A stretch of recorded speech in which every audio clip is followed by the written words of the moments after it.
What's up guys, I'm Phoenix Master 1 and welcome back to another Resplendent review. Today I'm going to be taking a look at Resplendent Chrom, and this is going to be a comprehensive analysis on him, and I'll be going over the builds that you could run on him in the modern times. And just like Chrom, be sure to change the fate of like and subscribe button if you do end up enjoying these consistent Resplendent videos. So with that said, let us begin. So Chrom is a Gen 1 Sword Infantry unit. He actually has two preferred weapons because he did get access to Seal Falchion as well. So he has got some options, and Falchion's weapon refine hasn't really aged all that well. It's just a spectrum bond, and most of the time people are going to be using Seal Falchion more because it just gives you more stats and it also has a better effect in follow-up negation. The only extra thing which Falchion has got is giving you 10 HP, pretty much the renewal effect, but honestly that's not the biggest thing and not the most significant thing when you can easily run something like Mystic Boost Sacred Seal and pretty much recover after every single combat. So Seal Falchion is going to be the weapon which you should be using, and that's pretty much what I'm going to be evaluating him based on, and I'll be running the builds with. His stats are actually not that bad for a Gen 1 unit. Even though he might have low speed at the first glance, he still has a speed super boon, and keep in mind that Seal Falchion actually gives you plus 10 speed, which is really easy to get. So Chrom can get deceptively fast at max investment, as you'll see later on with the builds. Seal Falchion is going to be his main weapon, and it easily gives you plus 10 attack, speed, defense, and plus 5 resistance, which is extremely easy to get, and it also has the follow-up negation, which is extremely good against units who have got auto follow-up skills or the units who are faster than Chrom. So a big part of the reason why Chrom is still pretty good is thanks to the Seal Falchion weapon refine. He of course does face competition from other 3-star, 4-star sword infantry units like Mass Marth for example, or even Seliph, but still he is a pretty good unit in his own right with the Resplendent stats and his Seal Falchion weapon refine, and can definitely be viable in the modern times and actually run a lot of the modern builds really well. I would basically consider him like a side grade to Mass Marth because he does not use any kind of heroic rails and does not need to use the trade fruits to get the IVs. And now let us move on to the builds that you could run on him. So on a budget, you just want to go with Steady Stance and Attack Respond, and this could help you in Arena Assault. He does have a dragon effective weapon, so that is always going to be useful in Arena Assault. You can also run a Link skill because Seal Falchion can also activate on bonuses, so that is pretty synergetic. And the third build which you're seeing is pretty much the ideal build which I would recommend if you're trying to invest into Chrom with high investment and high merges, because Chrom might not seem like he might use a speed, but he really does with plus speed IV, which is going to be a super boon, and the fact that he can get 15 infantry dragon flowers. Seal Falchion gives you plus 10 speed, which is really easy to get, so he pretty much ends up at 60 speed unboosted with his build, and that allows him to utilize the damage reduction skill really well, and that makes him quite bulky because Seal Falchion is going to be stopping the enemy's follow-up attacks, and on top of that, when you get the damage reduction, it's really good for making him stocky. And I'll actually elaborate on why investing into speed with your Chrom is a good idea. So like I said before, you open up the damage reduction skills. Not only that, because Seal Falchion is a follow-up negation weapon, if you stack up a lot of speed, then even the units who have speed and have auto follow-up weapons will not be able to double him, because the thing with a lot of these weapons like Malted, Seal Falchion who have these follow-up negation effects, if the opponent is 5 points faster than them and they have an auto follow-up, they can still double them. But if you stack up speed on Chrom, that's not going to be happening that much, and again, that just makes him bulky.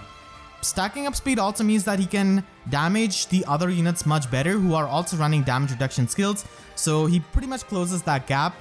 And investing into speed also means that he's also functional in the player phase and not just locked into the enemy phase. So he can function in both phases if you invest into speed, and I would highly recommend you to go with plus speed IV if you're trying to build up a high investment Chrom, and if you're a big fan of Chrom, then definitely go with this. Chrom might have a low base resistance, but honestly at max investment with this kind of build, he can hit a decent amount of resistance on top of having damage reduction and the follow-up negation, so he can make great use of distant counter, and he can run other specials as well like Ruptured Sky or Bonfire or even Aether, but honestly I would recommend a low cooldown special because the enemy's follow-ups are going to be getting stopped, and stuff like Moonbow Glimmer are going to be getting procced in a single round of combat, so that can give you a pretty good one round potential, and you generally do not want to leave the enemies alive if you want to trigger the refine effect of Steel Falchion, which works on enemies' HP. If you don't want to run distant counter on him, then you can also go with the melee specialist build, running steady posture in his slot A. So this does help him with his speed and also his defense, and gives him the guard effect on top, and Mystic Boost is going to be helping you with the healing. You can also go with a double attack speed solo build and just run something like Close Call and have either Gale Force or Aether as a high cooldown special, and Rouse skills are also going to be synergetic with this kind of solo condition. Steel Falchion does not really require him to be near any kind of ally, unlike the Falchion weapon refine, so this is something that he could do with Steel Falchion as well. But if you want to keep him near his allies, then attack defense unity is definitely an option. And if you don't really want to go to the speedy route, then you can definitely go with lull attack defense and have attack defense oath, which can just trigger Steel Falchion's effect because it is going to be giving you the visible buffs. So pretty much just investing into attack and defense, which is not really all that ideal compared to investing into speed, but still it's an option nonetheless. And again, if you do not like distant counter, then you can also go with distant foil. For dealing with a lot of the dagger and bow units, he can still reach a decent amount of speed, but quick riposte is going to be required to consistently just double. He can also be used in arena because R-Dual Infantry 4 is a thing, and having that dragon effectiveness is a big boon, especially in something like arena where you're going to be seeing a lot of plussed and merged dragons. And Steel Falchion also stops the enemy's follow-up attacks, which is really great because a lot of the units are going to be having stuff like Bullfighter, auto follow-up skills. So Chrom can pretty much just stop that because of his higher speed and his weapon, and you can even go with quick riposte as a Sacred Seal, which might seem a bit weird with the speedy build, but let me explain why this could actually help you. So we have got Fallen Edelgard recently, and she does have Weary Fighter built into her weapon. So quick riposte with Steel Falchion pretty much gives you a kind of null follow-up, because quick riposte will help you break through the impact effects and the follow-up negation, which will stop Chrom's follow-up attacks. So quick riposte can definitely help you in those situations. Ruptured Sky can help you against Fallen Edelgard, but she does have that exclusive slot B skill which has got special fighters, so that could be annoying. So quick riposte is always a pretty good option despite him being really fast because of how it interacts with the other skills that will try to stop his follow-up attacks. You can also choose to go with lull attack speed because everyone and their mom is going to be running some kind of rally skill, and his high HP means that he can be a really good panic ploy user and even panic a lot of the plus and merged high HP armor units. So that's a really great thing, and that's an option for slot C. Mystic Boost again is going to be helping you with the healing, but you're not going to be able to get any kind of damage reduction here.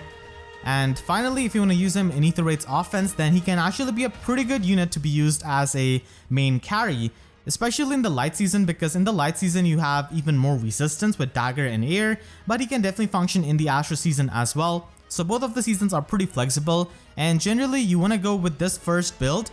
And again, as I explained before, quick riposte is going to be helping you with Steel Falchion pretty much get this kind of null follow-up effect, and you already have damage reduction, so that is really good. And impact effects and follow-up negation skills are going to be pretty common in Aether Raids against higher echelons and higher investment teams. So quick riposte actually is going to be helping you quite a lot there. And you pretty much want to run him with his daughter, Brave Lucina, and you just use Noontime for your healing. You can also go with Speed Res solo if you don't really want to run quick riposte, and if you don't really care about too much of the impact effects and stuff like that. So that could be done. And he does have pretty good matchup against Bramimond because Bramimond is not going to be able to auto follow up him, and same goes for Dual Lift and a lot of these units who have auto follow up cheating weapons.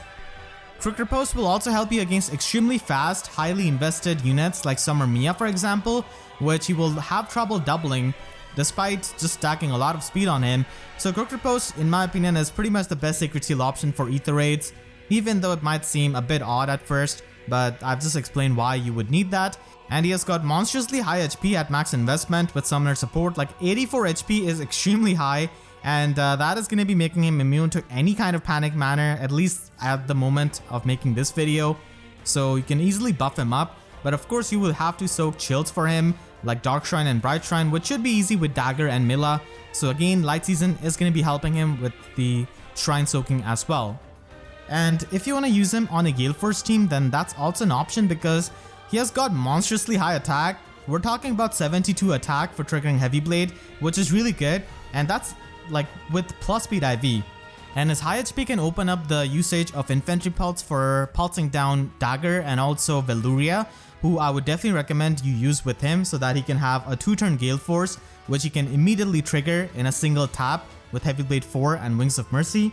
So that's an option with Air, Ninja Lin, or with Dagger.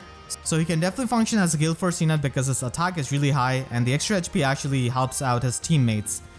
So hope you all enjoyed this review. Make sure to share this video with your friends who are a big fan of Chrom and are really excited to see his Resplendent version because this was long overdue.